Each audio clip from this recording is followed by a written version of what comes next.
close till I get up. Time is barely on our side. I don't wanna waste what's left. The storms we chase are leading us, and love is all we'll ever trust. Yeah, no, I don't wanna waste what's left. And on we'll go, through the wastelands, through the highways, till my shadow turns to sun rays. And on we'll go, through the wastelands, through the highways, and on we'll go.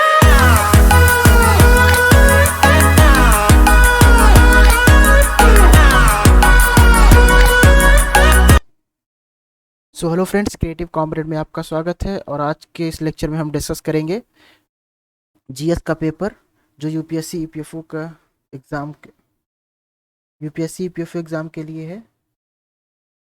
Actually ये CDS का paper है, CDS का previous year का paper है, और जो UPSC के द्वारा प्रिपेयर किया जाता है। और हमारा एग्ज़ाम भी यूपीएफओ का एग्ज़ाम भी यूपीएससी के द्वारा प्रिपेयर किया जाता है। तो ये काफ़ी इसका, अगर हम इसका रिवीजन करते हैं, इसको सॉल्व करते हैं, तो ये काफ़ी रेलिवेंट है। ठीक है, तो चलिए स्टार्ट करते हैं।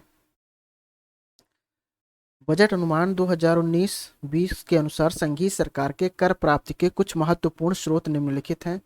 ये आपके स्रोत हैं। निम्नलिखित में कौन सा जीडीपी के प्रतिशत के रूप में उपयुक्त कर प्राप्ति का सही अवरोही क्रम? तो अवरोही क्रम मतलब पहले छोटा, फिर उससे बड़ा, फिर उससे बड़ा। तो इसका कहने का मतलब ये है कि आप ये बताइए कि 2019-20 में सबसे कम कर किससे प्राप्त हुआ इस दी हुई लिस्ट में, उसके बाद उससे ज़्यादा, फिर उससे ज़्यादा। तो देखिए 2019 में सबसे ज़्यादा जो हमें टैक्स मिला था, 2019 में सबसे ज़्यादा जो इंडियन गवर्नमेंट को टैक्स मिला था, संघीय सरकार को, वो कहाँ से मिला था? वो मिला था वो कारपोरेशन टैक्स, मतलब निगम कर। ठीक है ना, निगम कर। तो अगर केवल आपको ये चीज़ पता है तो आपका आंसर, आपका क्वेश्चन सॉल्व हो जाएगा और इसका आंसर हो जाएगा डी। चलिए, अब ये 2019-20 का है, ठीक है ना, लेकिन हमारा जो ईपीएफओ का एग्ज़ाम है वो तो हो रहा है 21 में। ठीक है ना, तो हम देख ले, तुम्हें भी चांस है कि ये पूछ ले, 20 आपसे पूछ ले सकता है, 2021 के लिए पूछ सकते हैं, 21-22 के लिए पूछ सकते हैं। तो हम तीनों को देख लेते हैं। तो हम 2019 का लिस्ट है, ठीक है ना, और ये 2020 का है, 2020 का है, और ये 2021, मतलब 19 से 20, 20 से 21, और ये करंट 21 से 22 के लिए। चलिए, तो 2019 में सबसे ज़्यादा जो कर मिला था, कर प्राप्ति का सबसे ज़्यादा प्रतिशत, वो कहाँ था? वो कारपोरेशन टैक्स था। सी, कारपोरेशन टैक्स मतलब निगम कर। दूसरे नंबर पर क्या था? इनकम टैक्स, इनकम टैक्स से। ठीक है, फिर तीसरे नंबर पर क्या था आपका? GST, GST. ऑर्डर तक हम देखते हैं। 2019 से सबसे ज़्यादा कारपोरेशन टैक्स, निगम कर से पैसा आया गवर्नमेंट के पास, फिर उसके बाद इनकम टैक्स से आया, फिर उसके बाद जीएसटी से आया। अब 2020-21 में देखते हैं। तो 2020-21 में देखिए सबसे ज़्यादा पैसा आपका कहाँ से आ रहा है। एक्चुअली दोस्तों हम ये लोग, हम सब ये हम किसके लिए देख रहे हैं? ये कर प्राप्ति, मतलब कर भारत सरकार, एक्चुअली क्या होता है, भारत सरकार के पास जो सबसे ज़्यादा पैसा आता है वो उधार से आता है। ठीक है, लेकिन हमें यहाँ पे जो टैक्स है उनमें कंपैरिजन करना है। तो सबसे ज़्यादा, अब तो 2020-21 की बात हम कर रहे हैं, तो 2020-21 में सबसे ज़्यादा पैसा किससे आया है? 2020-21 में भी सबसे ज़्यादा पैसा कारपोरेशन टैक्स से आया है। वो कितना परसेंट है? 18%। उसके बाद जीएसटी से भी 18% आया है। कारपोरेशन टैक्स और जीएसटी से भी, दोनों से सेम पैसा आया है 2020-21 में। तो कारपोरेशन टैक्स से भी 18% और जीएसटी से भी 18% आया है। इसके बाद आपका इनकम टैक्स है, इनकम टैक्स से 17% पैसा आया है। ठीक है ना, तो ये तीन ऑर्डर तक हम देख लेते हैं। उसके बाद 21-22 में सबसे ज़्यादा पैसा किससे आया है? तो 21-22 में दोस्तों सबसे ज़्यादा पैसा जीएसटी से आया है। जीएसटी से 15% पैसा आया है। ठीक है ना, उसके बाद आपका इनकम टैक्स है, कारपोरेशन टैक्स पीछे चला गया, जीएसटी सबसे ज़्यादा, जीएसटी से 15%, फिर इनकम टैक्स से 14%, फिर आपका कारपोरेशन टैक्स से 13%। ठीक है, तो ये आप 20-21 और 21-22 के लिए भी ध्यान रखिएगा। ठीक है, तो एक बार फिर से रिवाइज कर लेते हैं। 20-21 में सबसे ज़्यादा पैसा कारपोरेशन टैक्स से आया है और जीएसटी से, क्योंकि दोनों का प्रतिशत बराबर है, 18-18% उसके बाद आपका इनकम टैक्स से आया है जो आपका 17% है। इसके बाद 21-22 में सबसे ज़्यादा पैसा जीएसटी से आया है जो 15% है, इनकम टैक्स से 14% पैसा आया और कारपोरेशन टैक्स से 13%। तो ये याद रखने की बात है।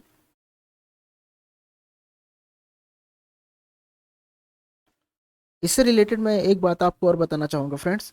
अब जैसे ये तो आपका इनकम हो गया, इसके बाद पैसा कितना कहाँ जाता है। तो अगर हम उधार सब ज़्यादा पैसा एक्चुअली क्या होता है, भारत सरकार के पास उधार से आता है, ठीक ना, बोरोइंग से। तो जो उधार से पैसा आता है उसको अगर हम छोड़ दें तो सबसे ज़्यादा पैसा उधार से आता है, तो सबसे ज़्यादा जाएगा भी कहाँ, उधार का ब्याज देने में। उसके बाद कहाँ जाता है पैसा सबसे ज़्यादा, उसके बाद दूसरे नंबर पे जाता है स्टेट को पैसा, जो राज्यों को पैसा जाता है स्टेट को। तो 2021-22 के लिए स्टेट को कितना पैसा जा रहा है, 16%, ठीक है ना। स्टेट का हिस्सा 16% रहेगा। इसके अलावा जो सबसे इंपॉर्टेंट चीज़ है जो हमारे एग्जाम में पूछी जा सकती है वो है, उसके बाद सेंट्रल सेक्टर स्कीम को 13% जाता है, जो केंद्र सरकार द्वारा, जो केंद्र सरकार की स्कीम है, सेंट्रल सेक्टर स्कीम मतलब जो केंद्र सरकार की स्कीम है उनमें 13% जाता है। और सेंट्रल स्पॉन्सर्ड स्कीम में क्या रहता है, केंद्र सरकार का भी पैसा रहता है और आपके राज्य सरकार का भी पैसा रहता है। सेंट्रल स्पॉन्सर्ड स्कीम में केंद्र सरकार का 40% है, ये शायद 60% में थोड़ा कन्फ्यूजन है, आप देख लीजिएगा, रहता है। तो इसकी सेंट्रल सेक्टर स्कीम में कितना पैसा आता है, 13%, ठीक है। ये 2020-21 के लिए है। अगर आपसे क्वेश्चन पूछ लिया जाए कि 2020-21 में सेंट्रल सेक्टर स्कीम के लिए कितना परसेंट व्यय किया गया, तो आप क्या बताओगे, 13%, ठीक है ना। और सेंट्रल स्पॉन्सर्ड स्कीम के लिए 9%, सब्सिडरीज के लिए कितना पैसा, 6%। अगर आपसे दोस्तों ऐसा पूछ लिया जाए कि सबसे ज़्यादा सब्सिडरी किस पे मिलती है, सबसे ज़्यादा 2020-21 के अनुसार सबसे ज़्यादा सब्सिडरी किस पे मिलती है, तो सबसे ज़्यादा कौन सी सब्सिडरी पे व्यय किया जाता है, तो फ्रेंड्स सबसे ज़्यादा व्यय किया जाता है फूड सब्सिडरीज पे, ठीक है ना, फूड सब्सिडरीज पे। उसके बाद आपको दूसरे नंबर पे आता है फर्टिलाइजर सब्सिडरीज पे। फूड सब्सिडरीज जो मतलब हमें राशन की दुकान से 2 रुपये किलो जो चावल मिलता है वो फूड सब्सिडरी होता है। फूड सब्सिडरी मतलब सरकार खरीद लेती फिर हमें सस्ते दामों पर देती है। उसके बाद फर्टिलाइजर उर्वरक पे सब्सिडरी। उसके बाद थर्ड नंबर पे आता है पेट्रोलियम प्रोडक्ट पर सब्सिडरीज, ठीक है, तो याद रखिएगा ये। इस क्वेश्चन से, इस सिंगल क्वेश्चन से मैंने 2-3 टाइप के कॉन्सेप्ट डिस्कस कर लिए हैं। हाँ, अगर ये तो मैंने आपको बता दिया 20-21 के लिए कि सेंट्रल सेक्टर स्कीम में कितना पैसा जा रहा है आपका, 13%, सेंट्रल स्पॉन्सर्ड स्कीम में 9% और सब्सिडरी में 6%, ठीक है ना।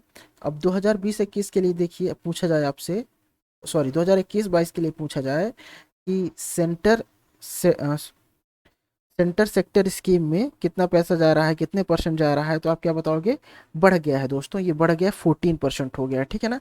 इसके अलावा सेंटर स्पॉन्सर्ड स्कीम में 9% है, उतना ही है, सेंट्रल स्पॉन्सर्ड स्कीम में 9% ही जाएगा, लेकिन सेंटर सेक्टर स्कीम में बढ़ गया, 1% बढ़ गया, तो 14% हो गया है, ठीक है। चलिए आगे बढ़ते हैं। विश्व बैंक के कारोबार में सुगमता श्रेणी क्रम के अनुसार, सुगमता श्रेणी क्रम, चलिए इसका इंग्लिश वाला वर्जन देख लेते हैं, नहीं समझ में आ रहा है मेरे को। As per the world bank ease of doing business. अब ये देखिए दोस्तों, अगर आप यूपीएससी का एग्जाम देने जाते हैं तो ईज ऑफ डूइंग बिजनेस की रैंकिंग जरूर पढ़ के जाइए, इंपॉर्टेंट है, यूपीएससी का फेवरेट है। चलिए क्वेश्चन देखते हैं। As per the world bank ease of doing business ranking, India rank has improved from 142 in 2014 to 63 in 2019. During the period in which the following parameter has India rank deteriorated. ठीक है, तो ये बता रहा है कि ईज ऑफ डूइंग बिजनेस में 2014 में इंडिया की रैंक 142 थी और 2019 में इंडिया की रैंक 63 हो गई है, और 2021 में भी इंडिया की रैंक 63 ही है फ्रेंड्स, याद रखिएगा, ठीक है ना। ईज ऑफ डूइंग बिजनेस में करंट इंडिया की रैंक भी 63 है। 63 है। तो अब बोल रहा है कि during this period in which the following parameter has India rank deteriorated. अब 2014 से 19 के टाइम पीरियड के दौरान आपका रैंकिंग तो इंक्रीज हुआ, 142 से 69 पे पहुंच गया, मतलब ऊपर पहुंच गया, ठीक है ना। 142 से 69 मतलब इंक्रीज हुआ, रैंकिंग तो आपका इंक्रीज हुआ। लेकिन रैंकिंग इंक्रीज होने के बावजूद कौन से ऐसे पैरामीटर हैं जिन पे रैंकिंग डिटोरिएट हुई है, ठीक है ना। रैंकिंग डिटोरिएट मतलब जिसमें भारत की रैंकिंग हाश हुई है, कम हुई है, ठीक है ना। तो 1 मिनट, तो ऑप्शन देखते हैं। Ease of starting a business, getting electricity, registering property and paying taxes. तो दोस्तों इसका आंसर जो होगा आपका होगा गेटिंग इलेक्ट्रिसिटी। एक्चुअली जब हमारे यहाँ ईज ऑफ डूइंग बिजनेस में सबसे बड़ी प्रॉब्लम क्या है, इलेक्ट्रिसिटी, बिजली की उपलब्धता। ये गेटिंग इलेक्ट्रिसिटी का हिंदी में मतलब है बिजली की उपलब्धता। तो ये सबसे बड़ा फैक्टर है ईज ऑफ डूइंग बिजनेस के लिए, ठीक है ना। तो इसी सेक्शन में इंडिया की रैंक आपकी डिटोरिएट हुई है। और ये अब भी एक बहुत बड़ी प्रॉब्लम है कि गेटिंग हर जगह, जैसे आप ईज ऑफ डूइंग बिजनेस में आप मान लीजिए कहीं कंपनी लगाना चाहते हैं तो आपको वहाँ पे बिजली की उपलब्धता होनी चाहिए, ज़मीन सस्ती होनी चाहिए।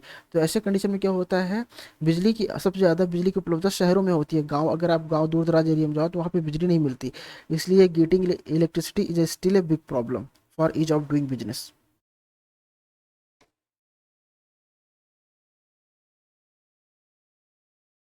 आगे बढ़ते हैं। Which one of the following sentence with regard to the National Food Security Act is not correct? National food security act act के अनुसार ये कौन सा जो सेंटेंस है करेक्ट नहीं है। The act was enacted in the year 2013। The act was rolled out in the year 2014. The act legally entitles 67% of the population to receive highly subsidized food grain. The act is not being implemented in all state and union territories. 1 minute friends, एक छोटा सा break लेता हूँ मैं, actually पानी पीना भूल गया हूँ। तो चलिए फ्रेंड्स स्टार्ट करते हैं। Which one of the following statements with regard to the National Food Security Act is not correct? With regard to National Food Security Act is not correct, हमें पता करना है। The act was enacted in the year 2013. This is right. Food security act की जो शुरुआत हुई थी 2013 में हुई थी, सही है। The act was rolled out in the year 2014। Actually जब ये एक्ट 2018 में साइन हुआ उसके तुरंत बाद ही एक्ट लागू कर दिया गया, ठीक है ना। ये लिखा है act was rolled out in the year 2014, this is wrong. The act legally entitles 67% of the population to receive highly subsidized food grain may be right, because in this act, क्योंकि नेशनल फूड सिक्योरिटी एक्ट 2013 के अनुसार 75% से ज़्यादा गांव की जो जनसंख्या है उनको सब्सिडाइज फूड प्रदान किया जाएगा। 75% से ज़्यादा, कहीं कहीं पे 79% लिखा रहता है। और जो शहर में जनसंख्या रहती है वो क्या 50% के आसपास जो शहर में जनसंख्या रहती है उनको भी सब्सिडीज़ में अनाज प्रदान किया जाएगा, ठीक है ना। यही है फूड सिक्योरिटी एक्ट 2013, ठीक है ना। तो इसका आंसर क्या हो जाएगा, बी। आगे नहीं देखते क्योंकि आंसर अपने को मिल चुका है। Which one of the following statement about Indian economy during 1920 is not correct? Actually, this question is about Indian economy in 1920. So this is not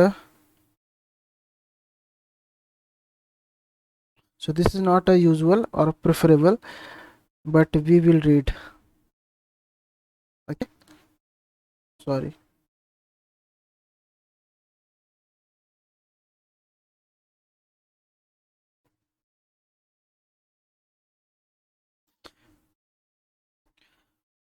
तो ये 2019 और 20 के बारे में पूछा है, तो इसमें क्या है, इसको हम नेग्लेक्ट करते हैं, उतना रिलेवेंट नहीं लग रहा है मुझे, ठीक है ना। आगे बढ़ते हैं। पूछा वृद्धि दर में अवमंदन हुआ, बजट अनुमान की तुलना में कर राजस्व में सुस्त वृद्धि हुई, जीडीपी के प्रतिशत के रूप में राजकोषीय घाटा बजट के अनुमान के अनुरूप है, गैर कर राजस्व में काफी वृद्धि दर्ज हुई। ये सब बात है। तो लेकिन ये जैसे आप पढ़ते हैं ना 2000, जब आप बजट पढ़ते हैं 2019-20 का पढ़ेंगे तो वहाँ आपको जानकारी मिलती है। लेकिन हमें यूपीएफओ के एग्जाम के लिए 2020-21 का बजट आप एक बार जरूर पढ़ के जाइए। और बजट बजट की अगर आपको अच्छी समझ लेनी है तो उसके लिए आप study budget, union budget study IQ का एक वीडियो देख सकते हैं। उस वीडियो से आपको बहुत सारी क्लैरिटी मिलेगी और मैक्सिमम क्वेश्चन आप सॉल्व कर पाओगे, ठीक है ना। तो स्टडी IQ का वीडियो है बजट 2021। उसके बाद उन्होंने बजट 21-22 का भी वीडियो लॉन्च किया है। तो आगे बढ़ते हैं। 2019-20 के दौरान प्रमुख सहायक सब्सिडी पर व्यय के बजट अनुमान के अनुसार निम्नलिखित में किस पर सर्वाधिक व्यय होना था। तो एक्चुअली दोस्तों ये सेम है। सबसे ज़्यादा कौन सी सब्सिडी पे व्यय होता है? फूड सब्सिडी पे। उसके बाद आपकी फर्टिलाइजर सब्सिडी पे। उसके बाद आपके पेट्रोलियम प्रोडक्ट पे जो सब्सिडी मिलती है। तो इसका आंसर क्या हो जाएगा? C5 का C। निम्नलिखित में भारत के किस स्थान पर वर्ष में न्यूनतम वर्षा होती है? ठीक है। तो दोस्तों भारत में दो स्थान है जहां वर्ष में न्यूनतम वर्षा होती है। एक तो स्थान है आपका लेह है, ठीक है ना। लेह प्लस जैसलमेर, जो राजस्थान का जैसलमेर है, और लेह, इन दोनों स्थान पर भारत में सबसे कम वर्षा होती है। तो इसका राइट आंसर हो जाएगा आंसर B। चलिए आगे बढ़ते हैं।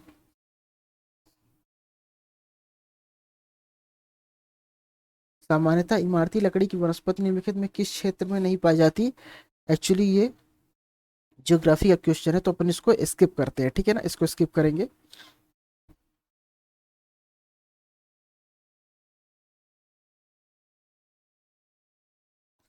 भारत में किस वर्ष में जनसंख्या की 10 की वृद्धि दर प्रतिशत में सर्वाधिक थी? तो एक्चुअली फ्रेंड्स सबसे सबसे ज़्यादा जो जनसंख्या वृद्धि हुई थी भारत में वो 1961 से 1971 में हुई थी, ठीक है ना। तो भारत के किस वर्ष में जनसंख्या की 10 की वृद्धि की दर प्रतिशत के रूप में सबसे अधिक थी? तो वो क्या आंसर क्या हो जाएगा इसका? एक्चुअली वो जब जनसंख्या वृद्धि हुई जब ज़्यादा हुई थी 1961 टू 1971। इसमें दोनों वैल्यू दी है तो इसमें आपको आंसर चुनना होगा। भारत में किस वर्ष में जनसंख्या की 10 की वृद्धि वर्ष प्रतिशत के रूप में सर्वाधिक थी? तो इसके और इसके बीच बढ़ी है, ठीक है ना। तो हमें यहाँ पे हम ऑब्जर्व करेंगे तो मेरे हिसाब से आंसर 1971 होना चाहिए, ठीक है। आगे बढ़ते हैं।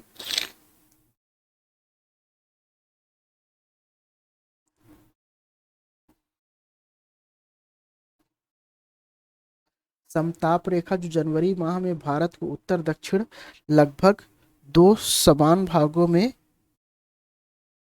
विभाजित करती है, निम्नलिखित में कौन सी है? एक्चुअली ये भी जियोग्राफी का क्वेश्चन है, ठीक है ना। लेकिन इसका आंसर मैं बता दे रहा हूँ। इसका आंसर होता है आपका 10 डिग्री। जो 10 डिग्री की लाइन है इसको बोलते हैं समताप लाइन, ठीक है ना। आगे बढ़ते हैं। निम्नलिखित में कौन सा उष्णकटिबंधीय ट्रॉपिकल सवाना जलवायु को सूचित करता है? ये भी ज्योग्राफी का क्वेश्चन है। लेकिन एक्चुअली क्या इसका आंसर मैं आपको बता दे रहा हूँ, शायद कभी साइंस के सेक्शन में आ जाए, ठीक है ना, तो आप क्वेश्चन सॉल्व कर पाओगे। तो एक्चुअली क्या होता है, जो AW होता है वो आपका सवाना जलवायु को सूचित करता है, ठीक है ना। 1 मिनट।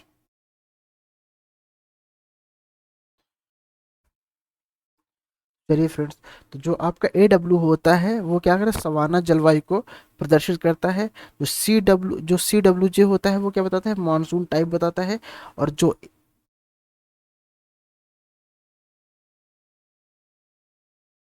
जो आपका AM होता है वो आपको बताता है ट्रॉपिकल मानसून के बारे में, ठीक है ना।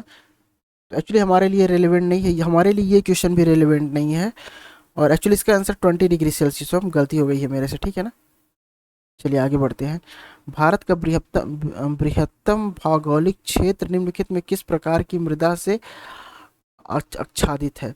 तो एक्चुअली ये मृदा से रिलेटेड क्वेश्चन है, तो ये SSC टाइप के पेपर में आपका ये साइंस से रिलेटेड क्वेश्चन बन सकता है।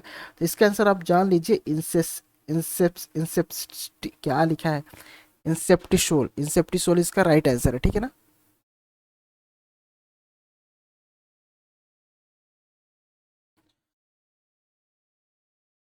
आगे बढ़ते हैं। निम्नलिखित में कौन सा नगर भूमध्य रेखा के सबसे निकट है? तो जो आपका नगर भूमध्य रेखा के सबसे निकट है वो आपका नगर कौन सा है? वो आपका नगर सिंगापुर है, ठीक है ना, याद रखिएगा। एक्चुअली ये सब के सब क्वेश्चन किससे रिलेटेड है? ज्योग्राफी से। चलिए अब हमारे पॉलिटी के क्वेश्चन आने स्टार्ट हो गए हैं। भारत सरकार विधेयक गवर्नमेंट ऑफ इंडिया एक्ट 1990 पर गठित संयुक्त प्रवर समिति के समक्ष महिला मताधिकार के पक्ष में इनमें से किन्होंने साक्ष्य दिया था?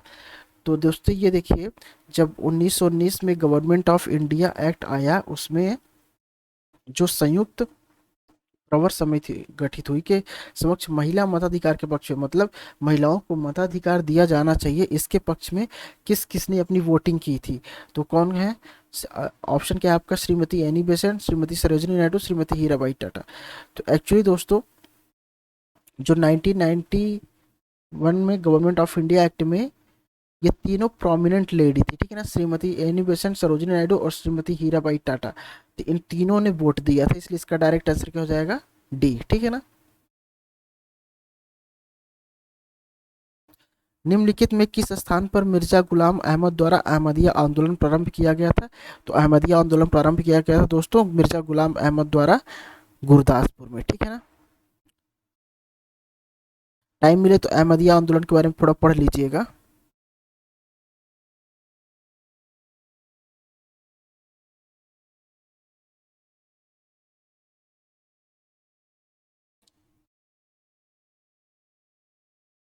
चलिए, कलकत्ता में 1939 और 40 के दौरान सुभाष चंद्र बोस ने हॉलवेल स्मारक को नष्ट करने के लिए किसके साथ मैत्री की थी?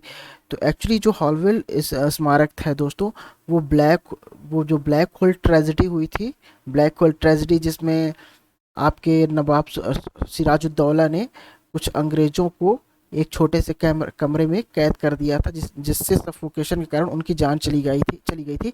इसे ब्लैक होल ट्रेजेडी बोला जाता है। उसी ब्लैक होल ट्रेजेडी की याद में हॉलवेल स्मारक बनाया गया था, जिसको नष्ट करने के लिए सुभाष चंद्र बोस ने किससे हाथ मिलाया था? मुस्लिम लीग से हाथ मिलाया था।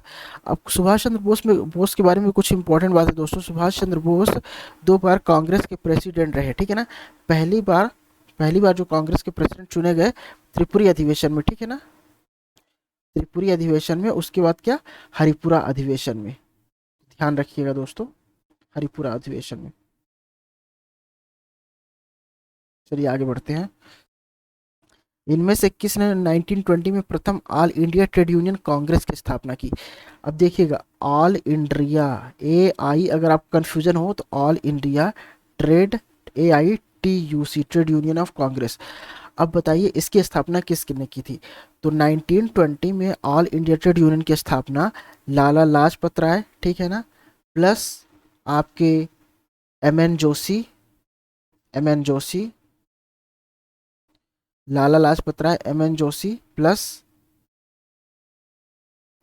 आपके लाला लाजपत राय हो गए, MN जोशी हो गए, और एक और थे दीवान Chaman Lal plus Joseph Batista, एक थे सेंट जोसेफ बैटिस्टा। तो इन 4 लोगों ने मिलकर 1920 में all India trade union Congress की स्थापना की गई थी। तो बैटिस्टा याद रखिएगा दोस्तों, जोसेफ बैटिस्टा ऐसा नाम था, मुझे पूरा नाम अभी नहीं याद आ रहा है, ठीक है ना। चलिए, तो 4 लोग थे, लाला लाजपत राय, MN जोशी, दीवान चमनलाल और जोसेफ बैटिस्टा। इसका राइट आंसर हो जाएगा MN जोशी। निम्नलिखित में कौन सी सही अर्थों में भारत की प्रथम ट्रेड यूनियन थी? हाँ, ये देखिए दोस्तों, देखिए जो सबसे पहले ट्रेड यूनियन बनाई गई थी वो trade union Bombay trade union थी, ठीक है ना, जिसे लोखंडे जी ने बनाया था, ठीक है ना। बॉम्बे ट्रेड यूनियन 1898 में, शायद 1898 में लोखंडे जी ने बनाया था। लेकिन ध्यान दीजिएगा, जो मद्रास लेबर यूनियन थी, क्या लिखा है निम्नलिखित में कौन सही अर्थों में? सही अर्थों मतलब जो रजिस्टर्ड हो। तो जो सबसे पहली जो रजिस्टर्ड यूनियन थी वो कौन सी थी? मद्रास लेबर यूनियन, जिसे बीपी वाडिया ने यहाँ से बीपी वाडिया ने बनाया था 1918 के आसपास शायद। कंफर्म मुझे डेट नहीं याद है, 1980s के आसपास जो बनाया था मद्रास लेबर यूनियन, सबसे पहले रजिस्टर्ड यूनियन। तो सही अर्थों में पूछा है तो इसका राइट आंसर क्या हो जाएगा आपका, मद्रास लेबर यूनियन। आगे बढ़ते हैं, ये क्वेश्चन आपका लेबर लॉ से रिलेटेड मान सकते हैं इसको। निम्नलिखित में किसने 1914 में सेवा समिति बॉय स्काउट एसोसिएशन का गठन किया। देखिए दोस्तों, ये क्वेश्चन ऐसे हैं, आपने कितनी भी हिस्ट्री पढ़ी है, जब तक अगर आपने एनसीईआरटी पढ़ी है तभी आप इसको सॉल्व कर पाओगे, ठीक है ना। अगर आप सॉल्व करना चाहते हो तो आपने अगर एनसीईआरटी पढ़ी है, अच्छे से पढ़ी है, आपको फैक्ट्स याद हैं, तभी आप ये क्वेश्चन सॉल्व कर पाओगे। तो इसी टाइप का क्वेश्चन यूपीएससी में पूछा जा सकता है। तो प्रिपेयर्ड रहिएगा दोस्तों, क्योंकि अगर आप वहाँ पे आपको क्वेश्चन आंसर नहीं आ रहा है तो आप एलिमिनेशन मेथड या ट्रिक मेथड का यूज़ करिएगा, ठीक है ना, जो मैंने अपने पिछली वीडियो में बता के रखे हैं। चलिए आगे बढ़ते हैं। तो इसका राइट आंसर, अभी देखिए दोस्तों, ये फैक्ट बेस्ड क्वेश्चन है, आप इसको किसी टेक्निक से सॉल्व नहीं कर सकते जब तक आपको इसका राइट आंसर ना पता हो। तो 1940 में सेवा समिति बॉय स्काउट्स एसोसिएशन गठन श्री राम वाजपेयी ने किया था। आगे बढ़ते हैं, निम्नलिखित में कौन सा लोकसभा के महासचिव के विषय में सही नहीं है। अब चलिए फ्रेंड्स, लोकसभा में आपने स्पीकर तो सुना है, लेकिन लोकसभा में महासचिव भी होता है, ठीक है ना। अब देखिए क्या महासचिव के विषय में सही नहीं है, ठीक है ना। महासचिव अध्यक्ष स्पीकर का सलाहकार है, ऐसा बोल सकते हैं, क्योंकि जो महासचिव क्या करता है, महासचिव स्पीकर को असिस्ट करता है। असिस्ट मीन्स हम बोल सकते हैं कि सलाहकार, तो असिस्ट करता है तो सलाहकार। चलिए इसको देख लेते हैं, पहले पूरा पढ़ते। सेकंड ऑप्शन, महासचिव स्पीकर के नाम से प्राधिकार के अधीन कार्य करता है, ये भी सही है। महासचिव स्पीकर के नाम से कार्य करता है। महासचिव स्पीकर द्वारा प्रत्यायोजित प्राधिकार के अधीन कार्य, सॉरी इसका इंग्लिश वाला वर्जन देखते हैं, एक्चुअली क्या हिंदी में लिखा ज़्यादा समझ में नहीं आ रहा है।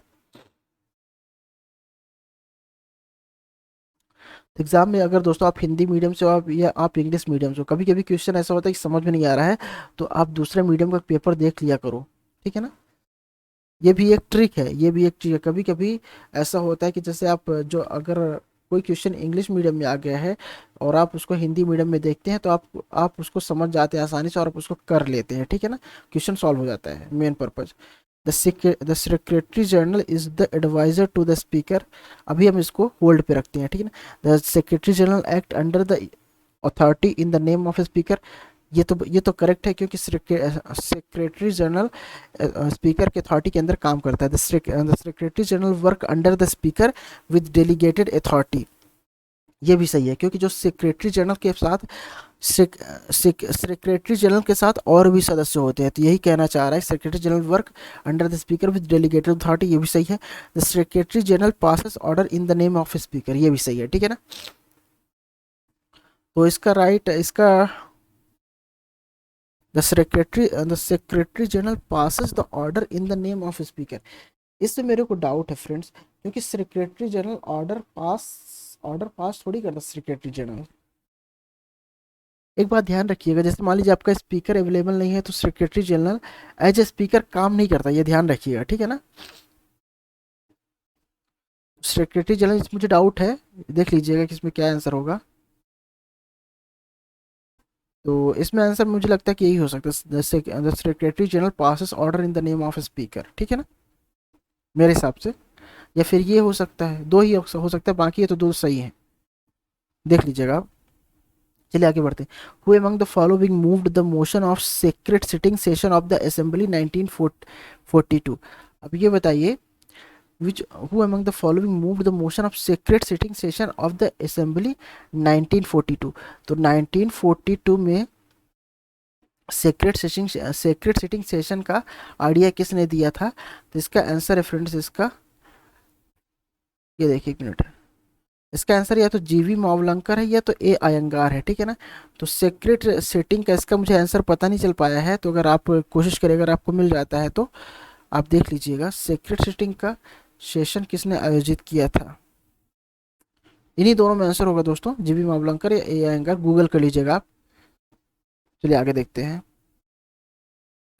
राष्ट्रपति के पद की अवधि निम्नलिखित में से कौन सा कथन सही नहीं है। राष्ट्रपति के लिए निम्नलिखित में कौन सा कथन सही नहीं है। राष्ट्रपति के पद की अवधि 5 वर्ष है, सही है। राष्ट्रपति को महाभियोग द्वारा हटाया जा सकता है, ये भी सही है। राष्ट्रपति अपने पद की अवधि समाप्त होने के पूर्व लोकसभा अध्यक्ष को निम्नलिखित त्याग पत्र दे सकता है, ये गलत है दोस्तों। जो राष्ट्रपति होता है, जो आपका प्रेसिडेंट होता है, वो किसको रिसिग्नेशन देता है? वो उपराष्ट्रपति को देता है, ये ध्यान रखिएगा दोस्तों। राष्ट्रपति जो होता है अपना त्याग पत्र किसको देता है? उपराष्ट्रपति को देता है, ठीक है ना, लोकसभा अध्यक्ष को नहीं। राष्ट्रपति शपथ किसके सामने लेता है? चीफ जस्टिस ऑफ इंडिया के सामने। और चीफ जस्टिस ऑफ इंडिया किसके सामने शपथ लेते हैं? राष्ट्रपति के सामने। राष्ट्रपति अपने पद के समाप्त हो जाने पर भी पद धारण कर, तो ये आपको आंसर मिल गया, आगे पढ़ने की जरूरत नहीं है, आगे बढ़ते हैं। निम्नलिखित में से भारत के संविधान के कौन से अनुच्छेद मौलिक अधिकार के अनुच्छेद 14 तथा अनुच्छेद 19 में उल्लिखित प्रावधानों के अपवाद हैं? ये क्वेश्चन बहुत इंपॉर्टेंट है फ्रेंड्स, इसको मैं थोड़ा अच्छे से डीपली डिस्क्राइब करना चाहूँगा। एक मिनट।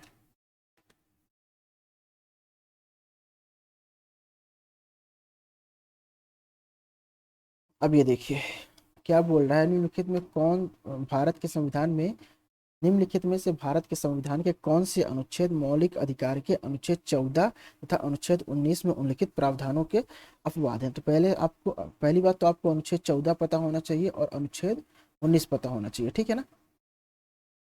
चलिए,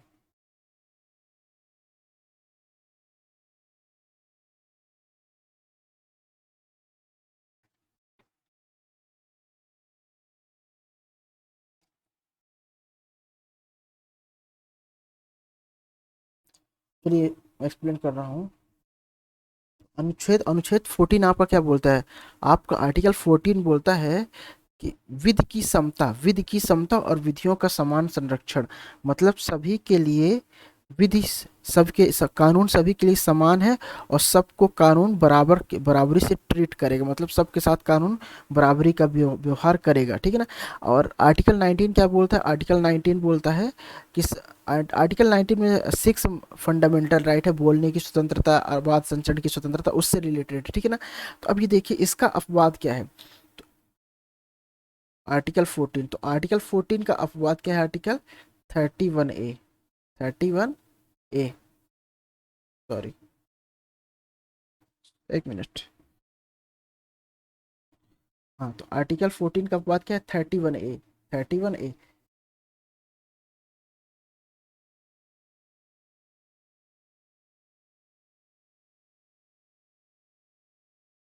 तो आर्टिकल 14 का एक्सेप्शन है फ्रेंड्स 31A।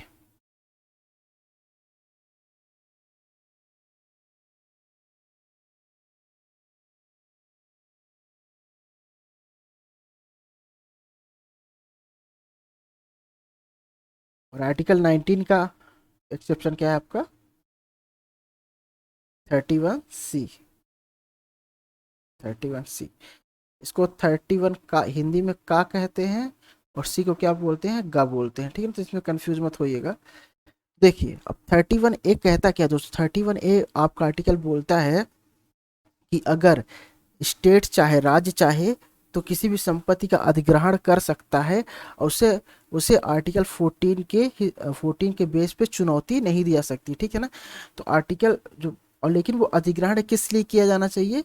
वो मानव कल्याण के लिए किया गया हो, ठीक है ना, या फिर मतलब किसी किसी प्राइवेट प्रॉफिट के लिए नहीं किया गया हो, अगर उससे किसी का कल्याण हो तो वहाँ पे अधिग्रहण किया सकता है, ठीक है ना। तो यहाँ पे आर्टिकल 14 को ये क्या करता है? ओवरटेक करता है, ओवर रूल कर देता है, इसलिए ये इसका एक्सेप्शन माना जाता है, ठीक है ना। इसके अलावा आर्टिकल 19 में 30 का एक्सेप्शन क्या है? 31C। तो 31C में क्या बोला गया है?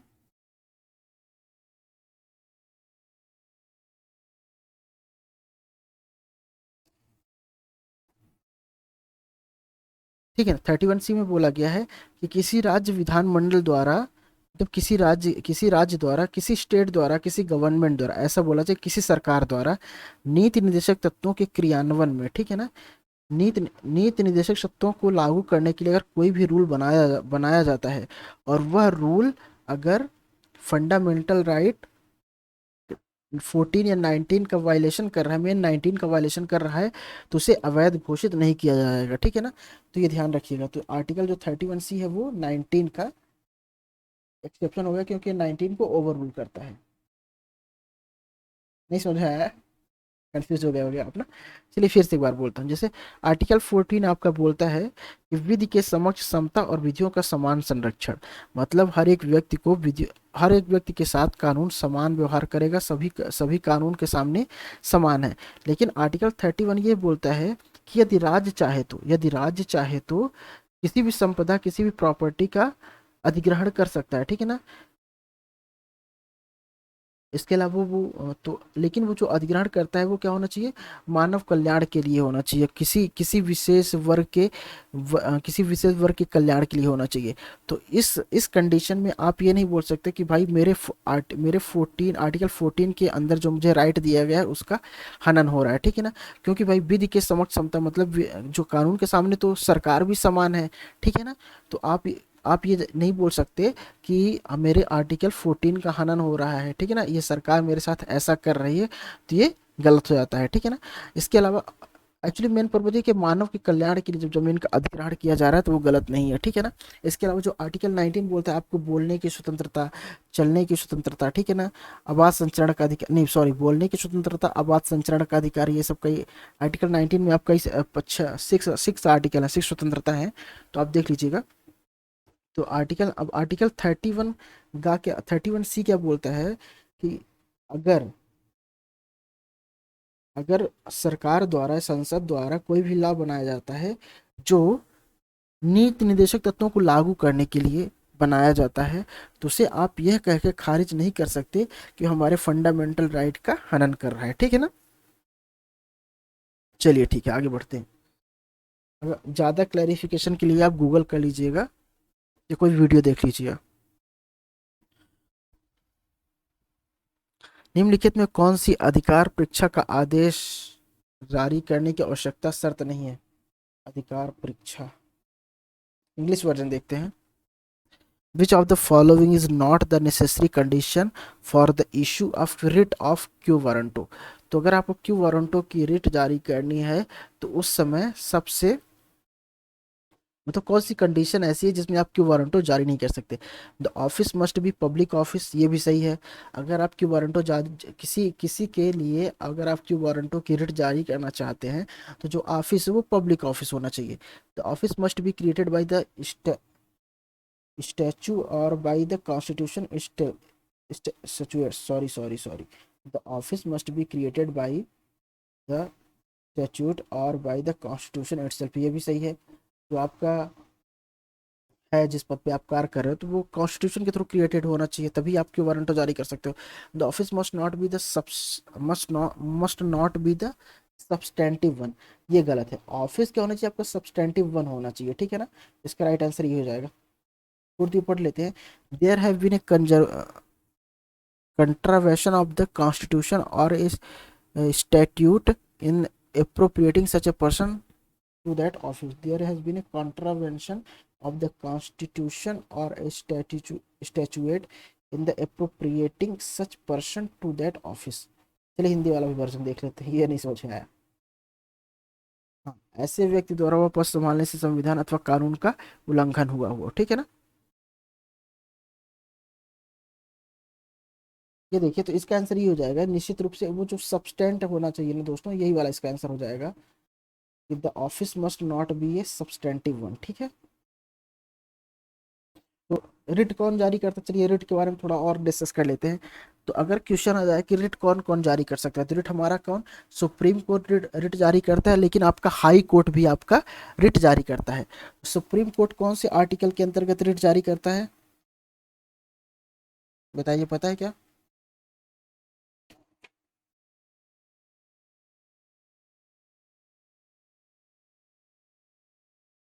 चलिए मैं भी भूल गया हूँ, आप देख लीजिएगा।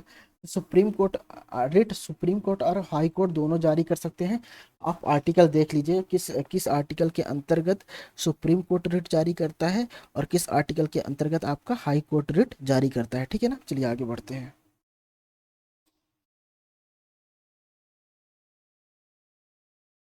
निम्नलिखित में कौन सा आयोग अनुच्छेद 338 से संबंधित है। तो देखिए अनुच्छेद जो आपका 338 है वो राष्ट्रीय अनुसूचित जाति, ओ वेट वेट वेट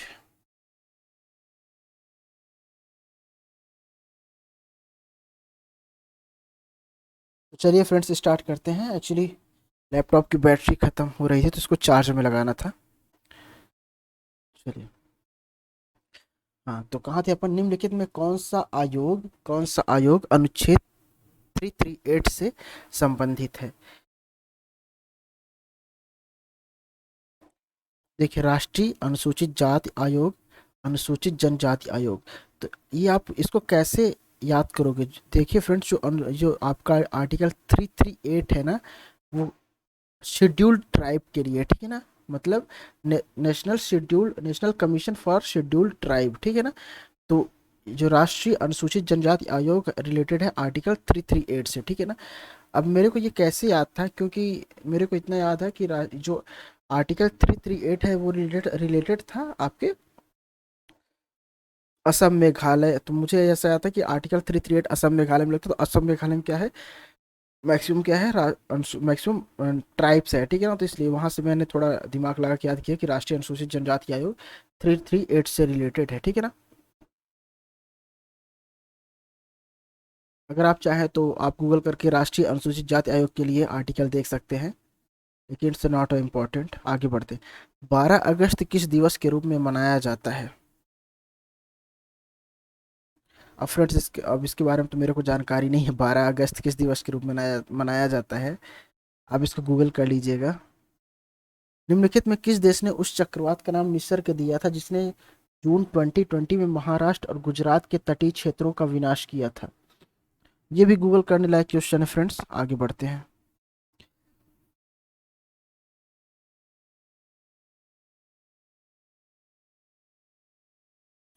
इनमें से किसने विश्व विख्यात गणितज्ञ के जीवन पर आधारित चलचित्र में शकुंतला देवी का चरित्र निभाया था। मेरे हिसाब से इसका आंसर विद्या बालन होगा, डी। चलिए आगे बढ़ते हैं।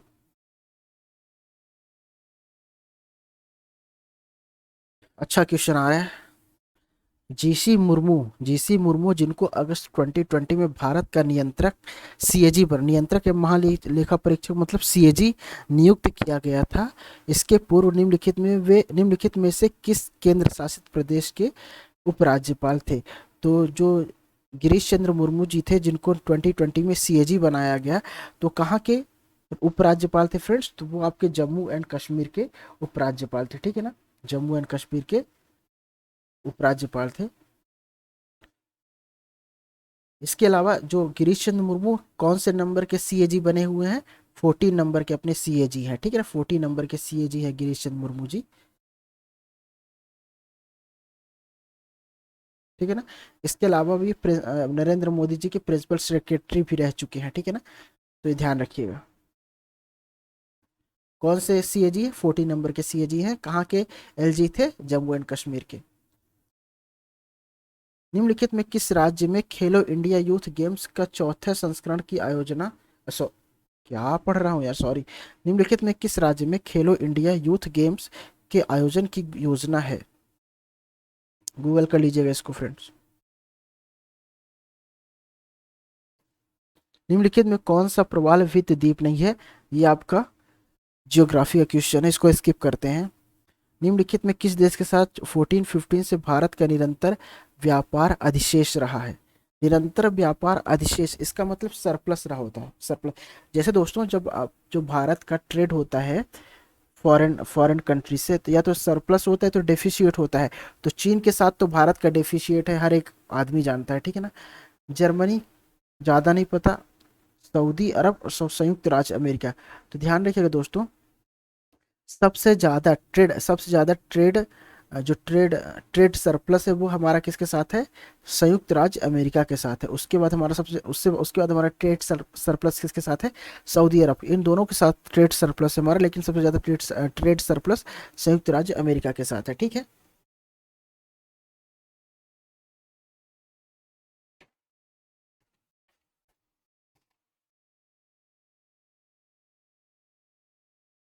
चलिए आगे बढ़ते हैं। निम्नलिखित देशों को वैश्विक मानव विकास सूचकांक 2019 के अनुसार अवरोही क्रम में व्यवस्थित कीजिए। वैश्विक मानव विकास सूचकांक, वैश्विक मानव मानव विकास सूचकांक, इसका इंग्लिश में देख लेते हैं। Okay, arrange the following countries in the descending order as per the global human development. Actually ये ग्लोबल ह्यूमन डेवलपमेंट इंडेक्स के अनुसार इनको extending, select the correct answer. Descending order, descending order में सबसे नंबर वन रैंकिंग किसकी है, सबसे पहले उसकी उसको हमें लिखना है। तो एक्चुअली फ्रेंड्स इसमें सबसे नंबर वन रैंकिंग तो स्वीडन की रहती है, ठीक है ना। जो आपका करंट में बता रहा हूँ, करंट में ग्लोबल ह्यूमन डेवलपमेंट इंडेक्स में सबसे नंबर वन रैंकिंग क्या है आपके, स्वीडन की है, ठीक है ना। स्वीडन की है, उसके बाद शायद नॉर्वे, नॉर्वे है। तो लेकिन हमें इसमें स्वीडन नहीं दिया है, तो इसके इसमें इसमें क्या है, इसमें सबसे नंबर वन रैंकिंग मेरे हिसाब से इसकी है। डिसेंडिंग ऑर्डर में लिखना मतलब सबसे पहले नंबर वन, तो नंबर वन रैंकिंग इसकी है आपके, जर्मनी की है। नहीं ये सही है, जर्मनी की है, यूएसए की है, फिर साउथ अफ्रीका की है, लास्ट में इंडिया की है, ठीक है ना।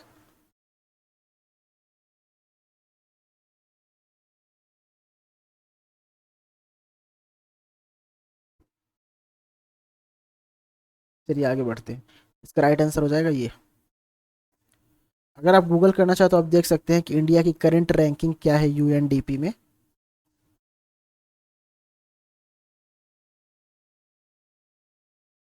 As per the use-based classification of index of industrial production, the maximum weight has been assigned to। ये क्वेश्चन कॉमन सेंस का, अगर आपको कुछ नहीं पता तब भी आप कर सकते हैं। कि क्या बोल रहे हैं, as per the use based classification, use based classification of the index of industrial production, the maximum weight has been assign to. Maximum weight कहाँ किसको असाइन करेंगे, कहाँ से सबसे ज़्यादा, तो किस पे सबसे ज़्यादा निर्भरता है, तो सबसे ज़्यादा क्या, प्राइमरी गुड्स। अगर प्राइमरी उत्पादन ही नहीं रहेगा तो आप क्या मैक्सिमम वेट ऐसा आप किसको असाइन कर सकते हो, तो क्या है, प्राइमरी गुड्स को। इसका राइट आंसर है प्राइमरी गुड्स। जो नहीं पढ़ा है वो भी इसका आंसर दे लेगा। Normally there will be no shift in the demand curve when. Demand curve means किस परिस्थिति में आपका डिमांड कर्व पे प्रभाव नहीं पड़ेगा। Normally there will be no not be a shift in the demand curve when, मतलब जो आपका डिमांड किस स्थिति में आपकी डिमांड प्रभावित नहीं होगी, ठीक है ना। मार्केट में किस स्थिति में आपकी डिमांड प्रभावित नहीं होगी। प्राइस ए कमोडिटी फॉल्स,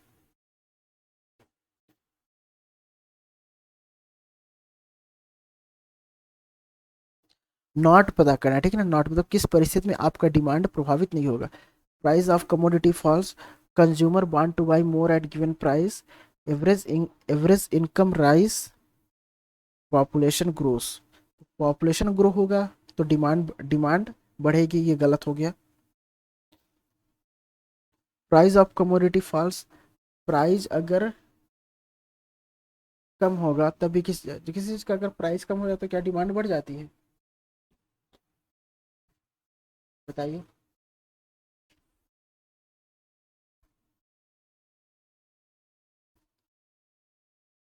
चलिए, अगर price, consumer want to buy more at any given price,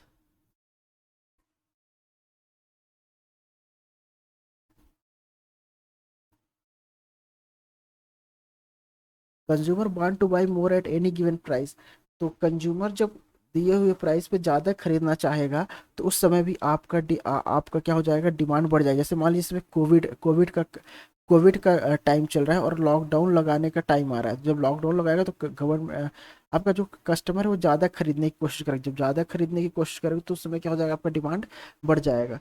तो ये भी एलिमिनेट हो जाएगा। प्राइस ऑफ कमोडिटी फॉल्स, जैसे अगर किसी चीज़ की प्राइस गिरती है तो जिसको जिनको ज़रूरत होती है, जैसे मान लीजिए आप एक सोफ़ा खरीदना चाहते हैं तो अभी सोफ़े की प्राइस ज़्यादा है तो आप नहीं खरीद पा रहे हो। प्राइस फॉल हुई, प्राइस मान लीजिए कम हो गई तो आप क्या करोगे, उसको जाके खरीद लोगे, तो उसमें क्या होगा, डिमांड कर्व इफेक्टेड होगा। तो ये भी आपका एलिमिनेट हो जाएगा। एवरेज इनकम राइज, जैसे मान लीजिए आपकी एवरेज इनकम राइज होती है, एवरेज इनकम राइज, तो जैसे मान लीजिए आपकी इनकम बढ़ती है तो ये तो जरूरी है आप तो सामान खरीद सक, आप सोचो कि इनकम बढ़ेगी तो मैं सामान खरीदूंगा, लेकिन ऐसा नहीं है। अगर इनकम बढ़ती है या तो आप सामान खरीद सकते हो या तो आप बचत भी कर सकते हो। तो वैसे भी अगर तीन ऑप्शन एलिमिनेट हो गए तो राइट आंसर यही होगा, ठीक है ना। आगे बढ़ते हैं, ज़्यादा एक्सप्लेनेशन फालतू के करने की जरूरत नहीं है, है ना। ऐसा बाजार जिसमें बड़ी संख्या में फर्म है, समान प्रकार के उत्पाद हैं, किसी एक फर्म की मांग में अंतहीन लचीलापन है तथा मूल्यों पर फर्मों का कोई नियंत्रण नहीं है, क्या कहलाता है? देखिए फ्रेंड्स,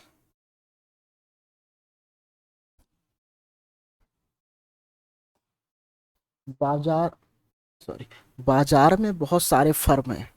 बाजार में बहुत सारे फर्म है मतलब एकाधिकार तो नहीं है, ठीक है ना। बहुत सारे फर्म है मतलब सभी के फर्म है, एकाधिकार तो नहीं है। समान प्रकार के उत्पाद हैं, किसी एक फर्म की मांग में अंतहीन लचीलापन है तथा मूल्यों पर फर्मों का कोई नियंत्रण नहीं है। मूल्यों पर फर्मों का कोई नियंत्रण नहीं है, ठीक है ना। मूल्य अगर एकाधिकार होगा तब मूल्यों पर नियंत्रण होगा, लेकिन मूल्यों पर फर्मों का नियंत्रण कोई नहीं, मतलब जो मूल्य होंगे वो डिमांड और सप्लाई पे डिपेंड करते हैं। तो ये फैक्ट ध्यान रखिएगा दोस्तों, जब भी मूल्य डिमांड और सप्लाई पे डिपेंड करेगा तो उस समय क्या मान लीजिए, और बाजार में बहुत सारे बड़ी संख्या में फर्म है, तो इसका आंसर क्या हो जाएगा? क- संपूर्ण प्रतिस्पर्धा, ठीक है ना। अल्पाधिकार तो मुझे को नहीं समझ आता, लेकिन इस फैक्ट से मैंने इसका आंसर टिक किया है कि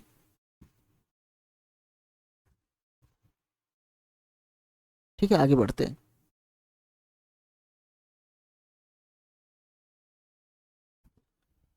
निम्नलिखित में ओजोन से संबंधित कौन सा कथन सही नहीं है? एक्चुअली साइंस का क्वेश्चन बनता है, ज्योग्राफी का भी बनता है, तो अपन इसको साइंस का समझ के सॉल्व करते हैं। निम्नलिखित में ओजोन से संबंधित कौन सा कथन सही नहीं है? चलिए, वायुमंडल में ओजोन अधिकतर 15 to 55 किलोमीटर तक पाई जाती है, राइट है, सभी को पता होगा। गैसों की रासायनिक प्रतिक्रियाओं से ओजोन उत्पन्न होती है, ये भी सही है। 16 नवंबर अंतर्राष्ट्रीय ओजोन परत संरक्षण दिवस के रूप में मनाया जाता है, ये गलत है दोस्तों। 16 नवंबर नहीं होता, 16 नवंबर नहीं होता, शायद कोई और मंथ है, ठीक है ना, वो शायद अक्टूबर है, आप गूगल करके देख लीजिए। लेकिन 16 नवंबर को ओजोन परत संरक्षण दिवस नहीं मनाया जाता। ओजोन एक ऑक्सीजन के रूप में सभी जानते हैं, O3 होता है, ठीक है ना, तो ये सही है। एक्चुअली आपको पता है ये तीनों ऑप्शन अगर आपको पता है तो राइट आंसर आपको पता चल जाएगा, यही है, ठीक है ना। आगे बढ़ते हैं। ओह,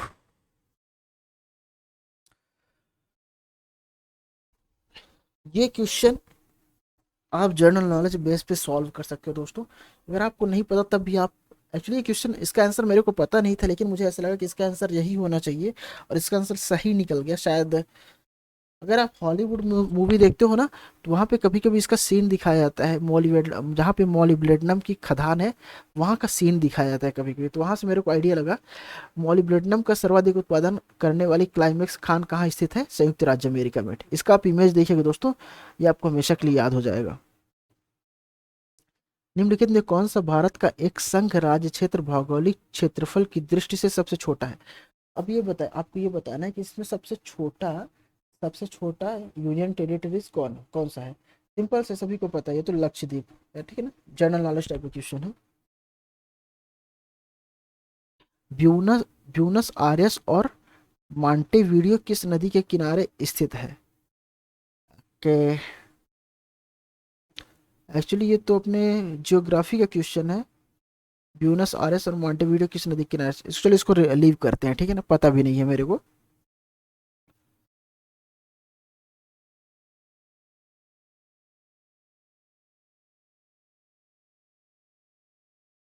विश्व की विशालतम बैरियर रीफ प्रणाली कहाँ स्थित है? लेकिन ये फ्रेंड्स ध्यान रखिए कि जो विश्व की सबसे बड़ी रीफ प्रणाली है वो ऑस्ट्रेलिया में स्थित है, लेकिन इसने टिपिकल कर दिया है क्वेश्चन को। इसने ऐसे बोल दिया है कि भाई अब आप बताओ कि पूर्वी ऑस्ट्रेलिया में, कि पश्चिमी ऑस्ट्रेलिया में है, कि उत्तरी ऑस्ट्रेलिया में, कि दक्षिणी ऑस्ट्रेलिया में है। इस कंडीशन में अपन कंफ्यूज हो जाएंगे।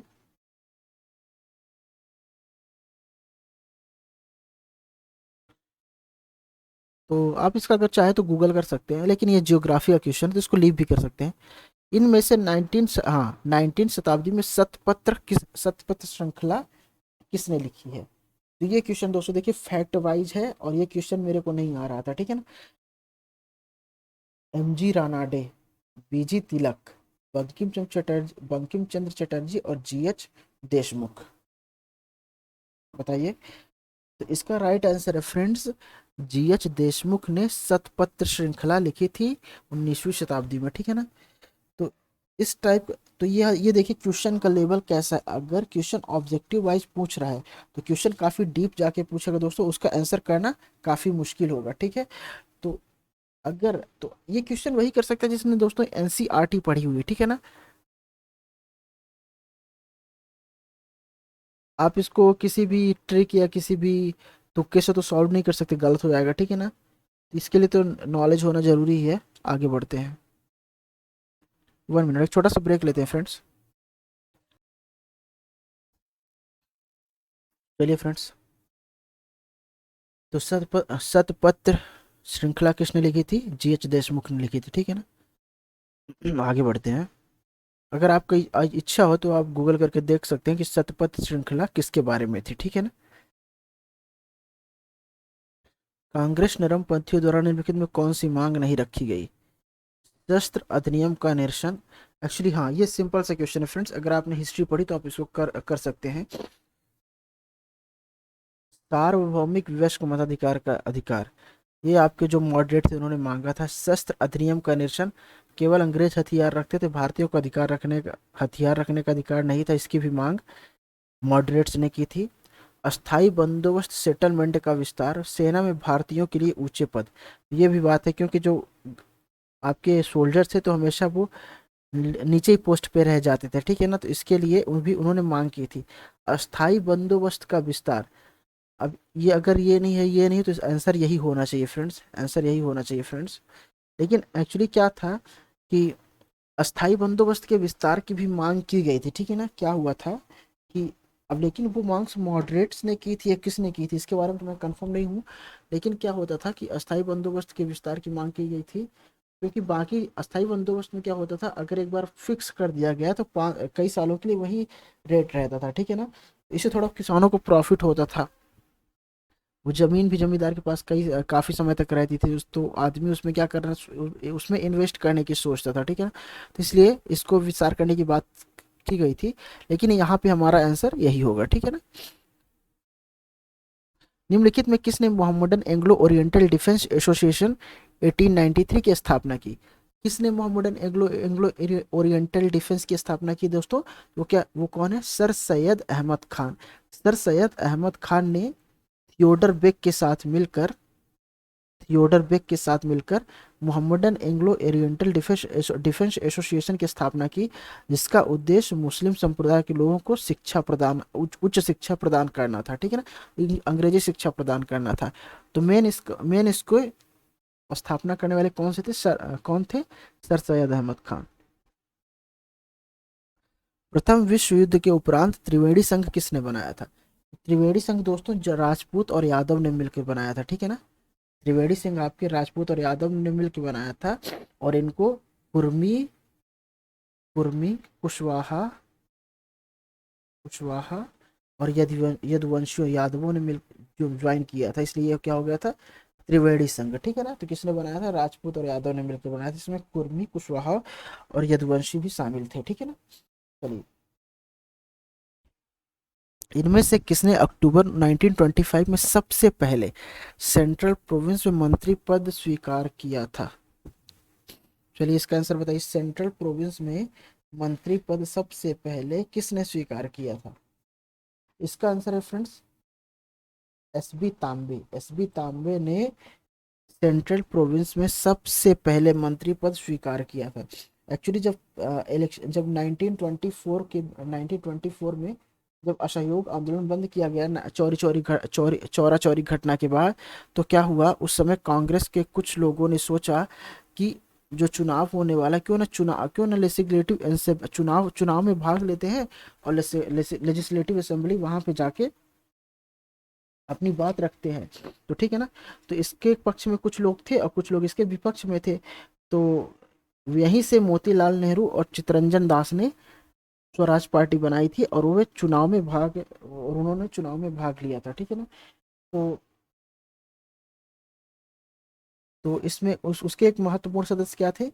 एसबी तांबे। तो एसबी तांबे उसी पार्टी के थे, स्वराज पार्टी के। तो इन्होंने क्या किया था?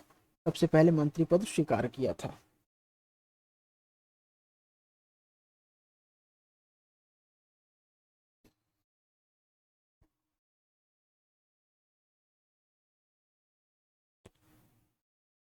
चलिए आगे बढ़ते हैं।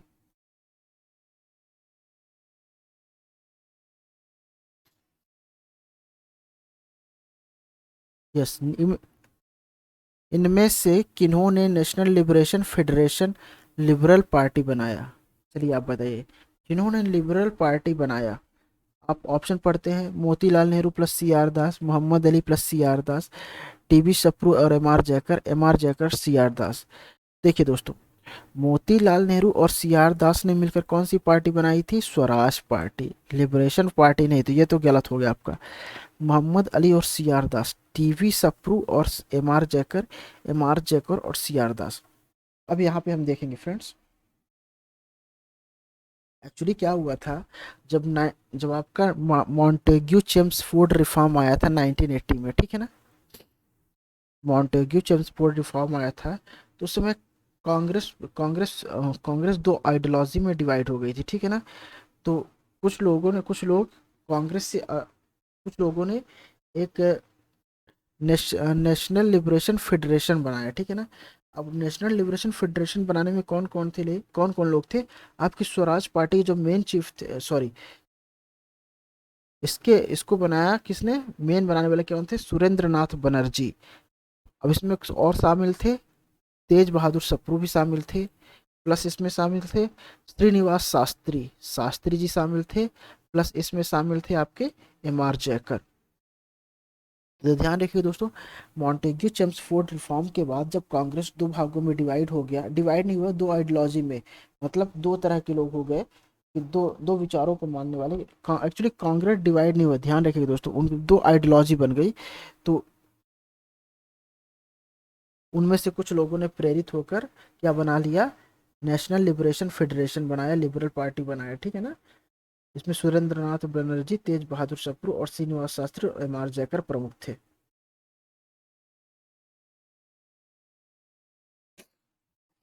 ये कब बनाया गया था दोस्तों? 1990 में, सॉरी 1919 में, 1919 में।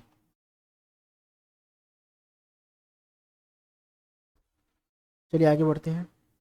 राष्ट्रीय आपदा प्रबंधन प्राधिकरण किस मंत्रालय के अधीन कार्य करता है? आपको लगेगा पर्यावरण मंत्रालय, गलत है दोस्तों। क्योंकि इसके चेयरमैन कौन है? आपके प्रधानमंत्री जी हैं। तो यहाँ से आप गेस कर सकते हैं कि यह गृह मंत्रालय के अंतर्गत काम करता है। Right answer B. चलिए फ्रेंड्स, एक मैं क्वेश्चन आपसे पूछता हूँ, अगर आपसे कोई पूछ ले कि राष्ट्रीय आपदा प्रबंधन प्राधिकरण एक कॉन्स्टिट्यूशनल बॉडी है कि नहीं, बताइए आंसर।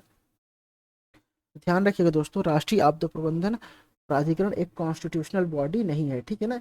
मतलब इसके बारे में कॉन्स्टिट्यूशनल बॉडी मतलब जिसके बारे में संविधान में मेंशन हो, जिसके बारे में संविधान में बताया गया हो। लेकिन राष्ट्रीय आपदा प्रबंधन एक कॉन्स्टिट्यूशनल बॉडी नहीं है, ठीक है ना। चलिए हम यहीं पे मैं कुछ चीज़ बताना चाहूँगा, कुछ कॉन्स्टिट्यूशनल बॉडीज़ के नाम लेना चाहूँगा, शायद आपको याद रह जाए, आपके एग्जाम में काम आ जाए। जैसे निर्वाचन आयोग, हमारे संविधान में इसके बारे में लिखा है, कॉन्स्टिट्यूशनल बॉडी हो गई निर्वाचन आयोग, ठीक है ना। 1 मिनट।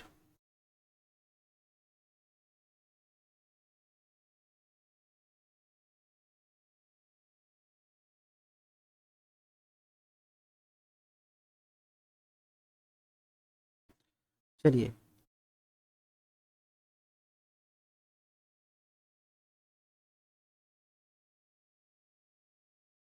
तो कुछ कॉन्स्टिट्यूशनल बॉडी, निर्वाचन आयोग के बारे में हमारे संविधान में लिखा हुआ है, कॉन्स्टिट्यूशनल बॉडी है। संघ लोक सेवा आयोग के बारे में भी हमारे संविधान में लिखा हुआ है, ये भी निर्वाचन आयोग, ये कॉन्स्टिट्यूशनल बॉडी है, ठीक है ना। राज्य लोक सेवा आयोग, ठीक है ना, स्टेट पीएससी, ये भी कॉन्स्टिट्यूशनल बॉडी है, ठीक है ना, याद रखिएगा। संवैधानिक निकाय है। वित्त आयोग, इसके बारे में भी हमारे संविधान में लिखा है, ये भी कॉन्स्टिट्यूशनल बॉडी है। वस्तु एवं सेवा कर परिषद, कभी कभी इसमें आपको डाउट होगा कि वस्तु एवं सेवा कर परिषद को अमेंडमेंट के थ्रू संविधान में जोड़ा गया था, इसलिए कॉन्स्टिट्यूशनल बॉडी है। कौन सा आर्टिकल जीएसटी वस्तु एवं सेवा कर परिषद से जुड़ा हुआ है? तो आर्टिकल कौन सा? मेरे हिसाब से 101 है शायद।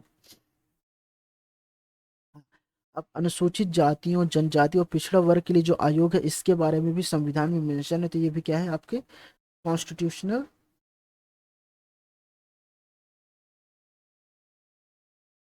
संवैधानिक निकाय है, ठीक है ना। इसके अलावा अल्पसंख्यक हो गए, ठीक है ना। अल्पसंख्यक, जो अल्पसंख्यक के बारे में, अल्पसंख्यक और आपके अनुसूचित जाति जनजाति राष्ट्रीय आयोग के मतलब पिछड़ा वर्ग, इन सब के बारे में संविधान में लिखा है, इसलिए क्या है, संवैधानिक निकाय है। सीएजी के बारे में संविधान में लिखा है, ये इसलिए संवैधानिक निकाय हो जाता है। भारत के महान्यायवादी और राज्य के महाधिवक्ता, न्यायवादी मतलब अटॉर्नी जनरल, ध्यान रखिएगा दोस्तों, अटॉर्नी जनरल भी, जो भारत के न्यायवादी अटॉर्नी जनरल भी है, वो क्या है, संवैधानिक निकाय है, ठीक है ना, ध्यान रखिएगा। तो अब अटॉर्नी जनरल की बात कर रहे हैं, तो अटॉर्नी जनरल में इस समय हमारे करंट अटॉर्नी जनरल कौन है, के वेणुगोपाल, ठीक है ना। अगर आपसे पूछा जाए कि अटॉर्नी जनरल की नियुक्ति कौन करता है, तो आप बताएंगे कि प्रेसिडेंट अटॉर्नी जनरल की नियुक्ति करता है, ठीक है ना। और अटॉर्नी जनरल, ध्यान रखिएगा दोस्तों, अटॉर्नी जनरल कोई सरकारी कर्मचारी नहीं होता, ठीक है ना। अटॉर्नी जनरल से कोई सरकारी कर्मचारी नहीं होता, या राष्ट्रपति के प्रसाद पर्यंत तक काम करता है, वो सब सही है, लेकिन ये टेम्परेरी होता है। जैसे मान लीजिए 5 साल के लिए सरकार बनती है, ठीक है ना, तो किसी किसी विशिष्ट जानकार आदमी को अटॉर्नी जनरल बनाया जाता है उस सरकार की तरफ से, इसलिए क्या है, सरकारी कर्मी नहीं माना जाता। इसके अलावा अटॉर्नी जनरल क्या कर सकता है, अटॉर्नी जनरल को संसद के दोनों सदनों में बोलने का या कार्यवाही में भाग लेने का अधिकार है, लेकिन वोट देने का अधिकार नहीं है दोस्तों। तो ध्यान रखिएगा, जो अटॉर्नी जनरल होता है, जैसे के वेणुगोपाल जी हैं, तो संसद के दोनों सदन की कार्यवाही में भाग ले सकते हैं, ठीक है ना, पूछ सकते हैं सवाल, बोलने का अधिकार, भाग लेने का अधिकार है, बोलने का अधिकार है, लेकिन वहां पे वो वोटिंग नहीं कर सकते, ठीक है ना, वोटिंग राइट नहीं है अटॉर्नी जनरल को। अटॉर्नी जनरल आप सभी जानते हो कि उच्चतम न्यायालय, उच्च न्यायालय, कहीं भी भारत सरकार का ये प्रतिनिधित्व करते हैं, ठीक है ना। हाँ, एक इंपॉर्टेंट बात, अटॉर्नी जनरल का कार्यकाल डिसाइड नहीं होता फ्रेंड्स, अटॉर्नी जनरल का कार्यकाल डिसाइड नहीं होता। किस आर्टिकल में अटॉर्नी जनरल की बात की गई है, आर्टिकल 76, ठीक है। चलिए,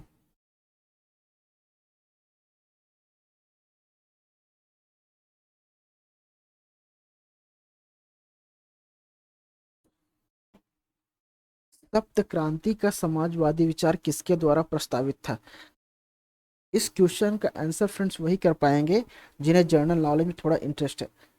तो इसका विचार सबसे पहले जयप्रकाश नारायण ने किया था।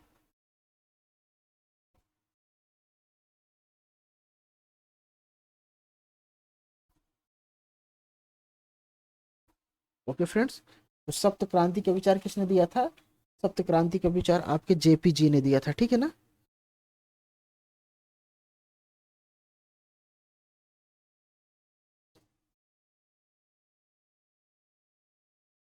एक्चुअली आपके Jayaprakash Narayan, Ram Manohar Lohia, wait wait, actually इसका आंसर राम मनोहर लोहिया तो नहीं है, मुझे कंफ्यूजन हो रहा है, 1 मिनट, 1 मिनट फ्रेंड्स।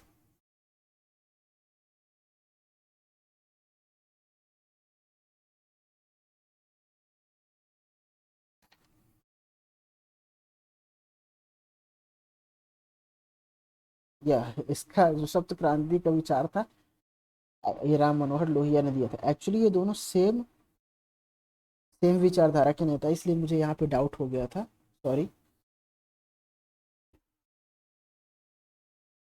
इस जो सप्त क्रांति का विचार उन्होंने किसने दिया था, राम मनोहर लोहिया जी ने दिया था, ठीक है। अब सप्त क्रांति में, जैसे सप्त क्रांति में एक्चुअली ये राम मनोहर लोहिया, जयप्रकाश, ये दोनों ये नेता गांधी जी के विचारधारा के लोग थे, ठीक है ना, गांधी जी की विचारधारा के लोग थे। तो सप्त क्रांति राम मनोहर लोहिया के अनुसार इसमें क्या मतलब क्या पॉइंट्स थे, तो सप्त क्रांति में यही बोला गया कि मतलब मैन और वुमेन के बीच कोई भेदभाव ना किया जाए, स्किन कलर और कास्ट के बेस पे कोई भी भेदभाव ना किया जाए, non violence, no colonial rule, इन सब बातों की बात की गई थी, मतलब सब गांधी जी से रिलेटेड विचार थे। इसलिए ये दोनों नेता, ध्यान रखिएगा, राम मनोहर लोहिया और जयप्रकाश नारायण एक ही विचारधारा के व्यक्ति हैं, ठीक है ना, गांधी जी की विचारधारा के व्यक्ति हैं। इसका करेक्ट आंसर है सप्त क्रांति दोस्तों, राम मनोहर लोहिया। एक बार इमेज देख लीजिएगा, आपको याद हो जाएगा। निम्नलिखित में से कौन सा धर्मनिरपेक्ष राष्ट्र का लक्षण नहीं है, सेक्युलर राष्ट्र का सिम्पटम, लक्षण मतलब लक्षण नहीं है, धर्मतंत्र को अस्वीकार करता है, धर्म को राष्ट्र से अलग करता है, राष्ट्र को धर्मनिरपेक्ष होने के लिए आवश्यक ही लोकतांत्रिक होना चाहिए। ये देखिए, चलिए इसको एक बार सोच के थोड़ा दिमाग लगा के देखते हैं। इसका आंसर तो मुझे भी पता नहीं है। निम्नलिखित में कौन सा धर्मनिरपेक्ष राष्ट्र का लक्षण नहीं है? धर्मतंत्र को अस्वीकार करता है। इसका इंग्लिश वाला वर्जन देखते हैं। धर्मतंत्र नहीं समझ में आ रहा। Refuse theocracy.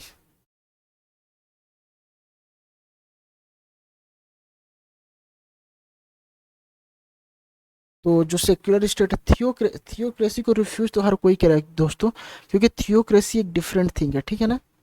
थियोक्रेसी एक डिफरेंट थिंग है। सेपरेट रिलीजन फ्रॉम स्टेट, तो ये तो सही बात है, आपका जो धर्म है वो राष्ट्र से अलग है, सेक्युलर विचारधारा ही बोलती है। State in order to be secular must be democratic. क्या बोल रहा है? स्टेट अगर सेक्युलर है, अगर स्टेट सेक्युलर है तो वह जरूर ही लोकतांत्रिक होगी। ये थोड़ा ये थोड़ा मतलब वो उस टाइप का डाउटफुल सेंटेंस लग रहा है कि अगर अगर आपका देश लोकतांत्रिक है तो वो जरूरी सेक्युलर होगा, लेकिन ऐसा तो नहीं है। इसके कई सारे आपको एग्जाम्पल मिल जाएंगे प्रेजेंट में ही। फ्रांस को देख लीजिए, फ्रांस का आपका सेक्युलरिज्म अलग ही टाइप का है। It must prevent religious conflict and promote religious harmony.